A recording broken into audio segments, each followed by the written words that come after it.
Hello guys, it's me ഹെറി ബൈ. പുതിയ വീഡിയോയിലേക്ക് എല്ലാവർക്കും സ്വാഗതം. ഇന്ന് ഞാൻ നിങ്ങളുടെ മുന്നിൽ വന്നിരിക്കുന്നത് എൻ്റെ ഹെയർ കെയർ റൊട്ടീൻ എങ്ങനെയാണെന്ന് നിങ്ങൾക്ക് പറഞ്ഞു തരാൻ വേണ്ടിയിട്ടാണ്. അപ്പോൾ ചാനൽ ആദ്യമായിട്ടാണ് കാണുന്നതെങ്കിൽ സബ്സ്ക്രൈബ് ചെയ്യുക. നമുക്ക് വീഡിയോയിലേക്ക് പോകാം. എനിക്കും വളരെ ആഗ്രഹമുള്ള ഒരു കാര്യമാണ് ഈ മുടി വളർത്തണമെന്നുള്ളത്. ഇപ്പോൾ ഓരോ മുടി വളർത്തിയ ആളുകളെയൊക്കെ കാണുമ്പോൾ എനിക്ക് ഭയങ്കര ഒരു അത്ഭുതമാണ്. സൂപ്പർ, അടിപൊളി, വളർത്തിയ സൂപ്പറായിരിക്കും.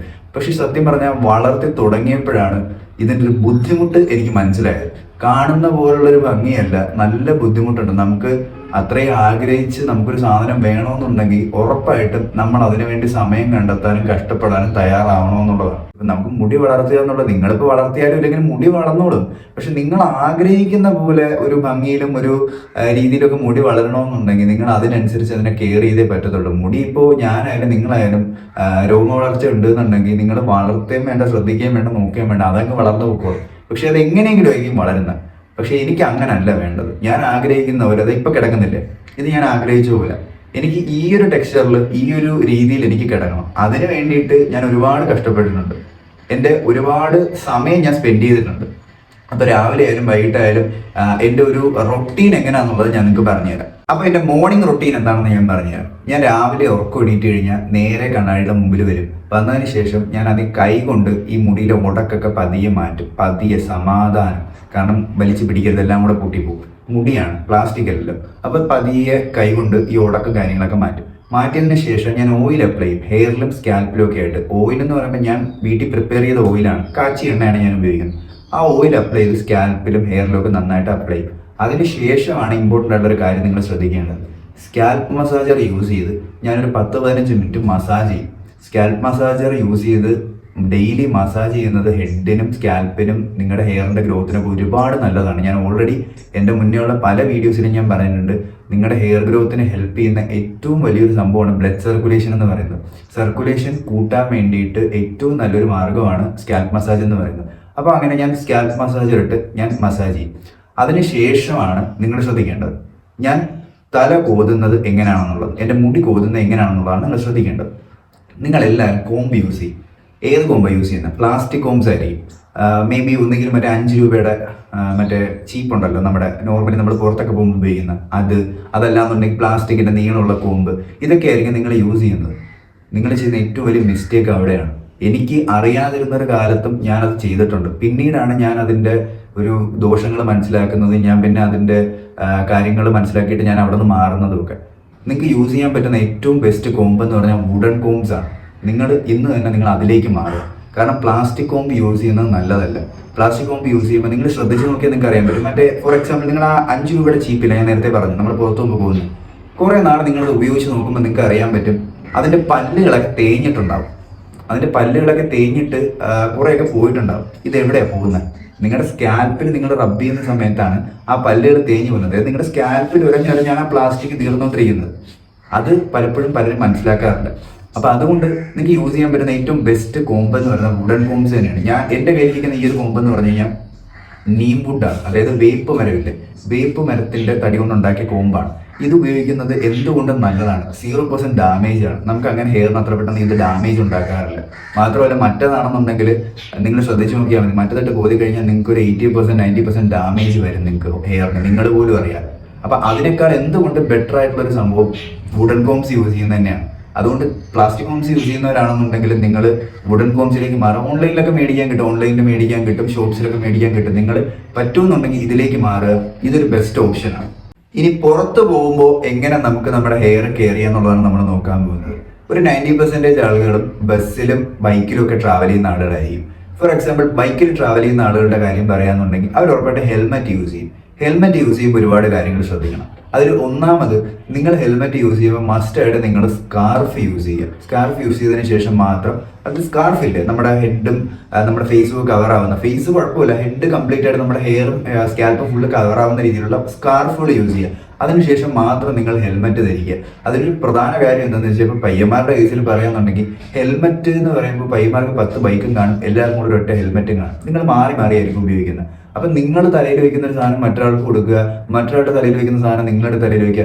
ഇങ്ങനെ വരുമ്പോഴും നിങ്ങൾ പോലും അറിയാതെ നിങ്ങളുടെ ഹെയറിന് ഡാമേജ് ഉണ്ടാവും. കാരണം എന്താണെന്ന് വെച്ച് കഴിഞ്ഞാൽ ഓരോരുത്തരുടെ ഹെയറിന്റെ കണ്ടീഷൻ ഓരോന്നാണ്. ഇപ്പം അവർക്ക് മേ ബി താരനോ അല്ലെങ്കിൽ എന്തെങ്കിലും പ്രശ്നങ്ങളോ കാര്യങ്ങളോ ഉണ്ടെന്നുണ്ടെങ്കിൽ നിങ്ങൾ ആ ഹെൽമെറ്റ് എടുത്ത് നിങ്ങളുടെ തലയിലേക്ക് വെക്കുന്ന സമയത്ത് നിങ്ങൾക്ക് ഇല്ലാത്തൊരാളാണെങ്കിൽ നിങ്ങളുടെ തലയിലേക്ക് അത് വരാനുള്ള സാധ്യതയുണ്ട്.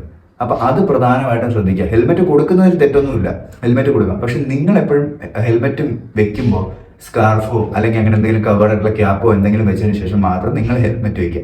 അത് പ്രധാനമായിട്ടും ശ്രദ്ധിക്കേണ്ട ഒരു കാര്യമാണ്.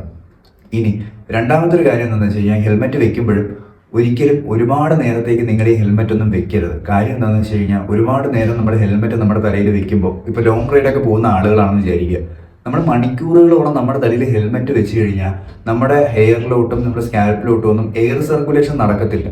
സ്വാഭാവികമായിട്ടും അവിടെ ചൂടാവുമ്പോഴത്തേനും അവിടെ വിയർക്കാൻ തുടങ്ങും, അഴുക്കുകൾ തങ്ങി നിൽക്കും.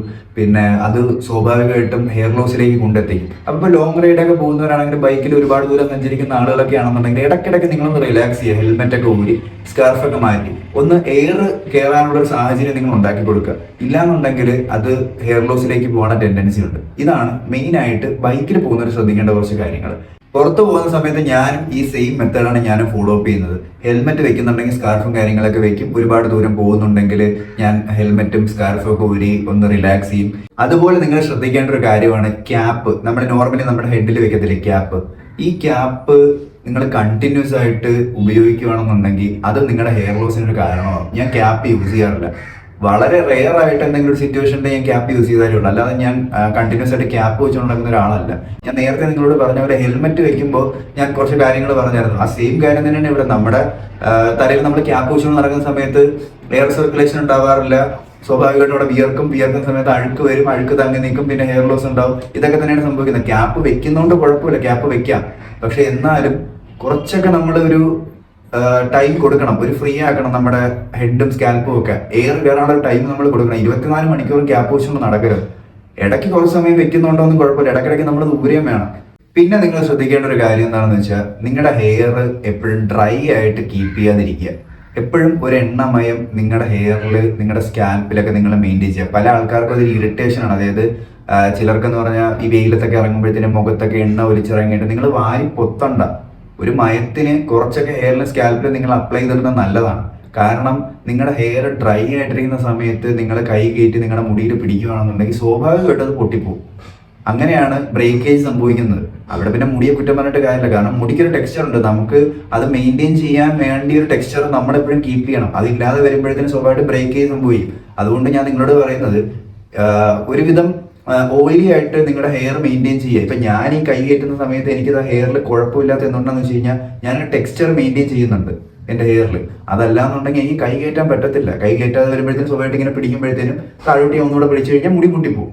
അപ്പോൾ അതുകൊണ്ട് ആ ഒരു ഓയിലി ടെക്സ്ചർ നിങ്ങൾ എപ്പോഴും കീപ്പ് ചെയ്യുക. എപ്പോഴും മുടി ഒരു മയത്തിന് നിങ്ങൾ സൂക്ഷിക്കുക. പിന്നെ രാത്രിയിലെ കാര്യം പറയുകയാണെന്നുണ്ടെങ്കിൽ രാത്രിയും സെയിം ഞാൻ കുറച്ച് ഓയില് സ്കാൽപ്പിലും ഹെയറിലും ഒക്കെ അപ്ലൈ ചെയ്യും.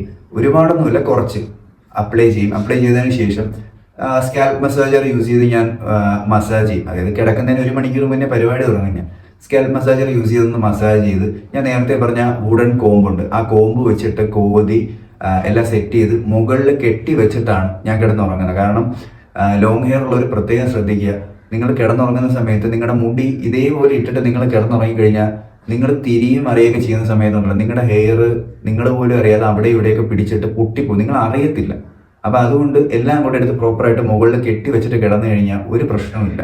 ഇപ്പോൾ ഞാൻ നിങ്ങളോട് പറഞ്ഞത് ജസ്റ്റ് ഒരു റൊട്ടീനാണ്. അതായത് നോർമലി ഒരാൾക്ക് ചെയ്യാൻ പറ്റുന്ന ഒരു കാര്യം. പക്ഷേ ഹെയർ ഗ്രോത്ത് ബൂസ്റ്റപ്പ് ചെയ്യാനും നിങ്ങളുടെ ഹെയർ പ്രോപ്പറായിട്ട് കെയർ ചെയ്യാനും മെയിൻറ്റെയിൻ ചെയ്യാനും ഒരുപാട് കാര്യങ്ങൾ ചെയ്യാനുണ്ട്. അത് ഞാൻ എൻ്റെ ചാനലിൽ തന്നെ ഓരോ വീഡിയോസ് ആയിട്ട് ഞാൻ ചെയ്തിട്ടുണ്ട്. ഹെയർ ഗ്രോത്ത് കൂട്ടാൻ വേണ്ടിയിട്ട് എന്തൊക്കെ ചെയ്യാൻ പറ്റും, എന്തൊക്കെയാണ് ചെയ്യേണ്ടതെന്നുള്ളത്. ആ പറയുന്ന എന്തെങ്കിലും remedies, Rosemary water, aloe vera gel, ഇങ്ങനെ എന്തെങ്കിലും ഞാൻ പ്രിപ്പയർ ചെയ്ത് ഞാൻ ഹെയറിൽ അപ്ലൈ ചെയ്ത് അങ്ങനെയായിരിക്കും നോർമലി എൻ്റെ മിക്കുള്ള ദിവസങ്ങളിൽ ഞാൻ ചെയ്യുന്നത്. അപ്പോൾ കോമൺ ആയിട്ട് എൻ്റെ ഒരു ഹെയർ കെയർ റൊട്ടീൻ എങ്ങനെയാണ്, എൻ്റെ ഒരു ദിവസം എങ്ങനെയാണെന്നുള്ളത് ചോദിച്ചത് കൊണ്ട് ഞാൻ പറഞ്ഞതാണ്. ഞാൻ ഓൾറെഡി ചാനലിൽ വീഡിയോസ് ചെയ്തിട്ടുണ്ട്. ആ വീഡിയോസിൽ കാണുന്ന പോലെ ഏതെങ്കിലും ഒന്നായിരിക്കും ഞാൻ ഒരു ദിവസം ചൂസ് ചെയ്യുന്നതും എൻ്റെ ഹെയറിൽ ഞാൻ അപ്ലൈ ചെയ്യുന്നതും. അപ്പോൾ ഇതൊക്കെയാണ് എൻ്റെ ഹെയർ കെയറിൻ്റെ ഒരു റൊട്ടീൻ എന്ന് പറയുന്നത്. ഇന്നത്തെ വീഡിയോ എല്ലാവർക്കും ഇഷ്ടപ്പെട്ടു, ഉപകാരപ്പെട്ടു എന്ന് വിചാരിക്കുന്നു. എന്തെങ്കിലും ഡൗട്ട്സോ കാര്യങ്ങളോ ഉണ്ടെന്നുണ്ടെങ്കിൽ നിങ്ങൾ എനിക്ക് പേഴ്സണൽ മെസ്സേജ് അയയ്ക്കുക, അല്ലാന്നുണ്ടെങ്കിൽ കമൻ്റ് ആയിട്ട് ചോദിക്കുക, ഞാൻ അതിനൊക്കെ റിപ്ലൈ ചെയ്യുന്നതാണ്. അപ്പോൾ ഹെയർ കെയർ ചെയ്യുന്നതെന്ന് പറഞ്ഞാൽ കാണുമ്പോൾ ഒരാളുടെ ഹെയർ കാണുമ്പോൾ ഭയങ്കര അടിപൊളിയായിട്ടൊക്കെ തോന്നും. പക്ഷെ എന്നാലും ഞാൻ പറയുന്നു, ഹെയർ വളർത്തിയെടുക്കുക എന്ന് പറയുന്നതും എളുപ്പമാണ്, അത് വളർന്നോളും, കുഴപ്പമില്ല. പക്ഷെ അത് അതേപോലെ മെയിൻറ്റെയിൻ ചെയ്യുക എന്നുള്ളതാണ് പാട്. നമ്മൾ ഈ പണ്ടൊക്കെ ഈ ബോഡിയൊക്കെ ഉള്ള ഒരാളിനെ കണ്ടിട്ട് നമ്മൾ ജിമ്മിൽ പോയി ജോയിൻ ചെയ്യൂലേ, നമുക്ക് 2 ദിവസം കഴിയുമ്പോഴത്തേനും നമുക്ക് ബോഡിയൊക്കെ സെറ്റ് ആവും, മസിലൊക്കെ വരും എന്നൊക്കെ പറഞ്ഞിട്ട്. പക്ഷെ ചെന്ന് കയറുമ്പോഴാണ് നമ്മൾ അതിൻ്റെ ബുദ്ധിമുട്ട് മനസ്സിലാക്കുന്നത്. അയാൾ എത്ര നാളുകൊണ്ട് കഷ്ടപ്പെട്ടിട്ടാണ് അത് ഉണ്ടാക്കിയെടുത്തെന്നുള്ളത് നമുക്ക് അപ്പോഴാണ് മനസ്സിലാവുന്നത്. അതേപോലെയാണ് ഈ ഒരു കാര്യം. ഇതിപ്പോൾ കാണുമ്പോൾ ഒറ്റ നോട്ടത്തിൽ കാണുമ്പോൾ അടിപൊളിയായിട്ടൊക്കെ തോന്നും. പക്ഷേ ഇത് ഒരുപാട് നാളത്തെ കഷ്ടപ്പാടും ഒരു ദിവസത്തെ കാര്യം എടുത്തു കഴിഞ്ഞാൽ ഒരുപാട് നേരത്തെ കഷ്ടപ്പാടുമാണ് ഈ ഒരു റിസൾട്ട് എന്ന് പറയുന്നത്. അപ്പം നിങ്ങൾക്ക് ക്ഷമയും നിങ്ങൾക്ക് അതിന് വേണ്ട ഒരു മൈൻഡും ഉണ്ടെങ്കിൽ മാത്രമേ നിങ്ങൾക്ക് ഈ രീതിയിൽ നിങ്ങൾക്ക് മെയിൻറ്റെയിൻ ചെയ്തെടുക്കാൻ പറ്റത്തുള്ളൂ. അപ്പോൾ ഇന്നത്തെ വീഡിയോ എല്ലാവർക്കും ഉപകാരപ്പെട്ടെന്ന് വിചാരിക്കുന്നു. എന്തെങ്കിലും ഡൗട്ടോ കാര്യങ്ങളോ ഉണ്ടെങ്കിൽ ചോദിക്കുക. പുതിയ ടിപ്സുമായിട്ട് ഇനിയൊരു വീഡിയോയിൽ കാണുന്നവരെ it's me hairy boy. Thank you.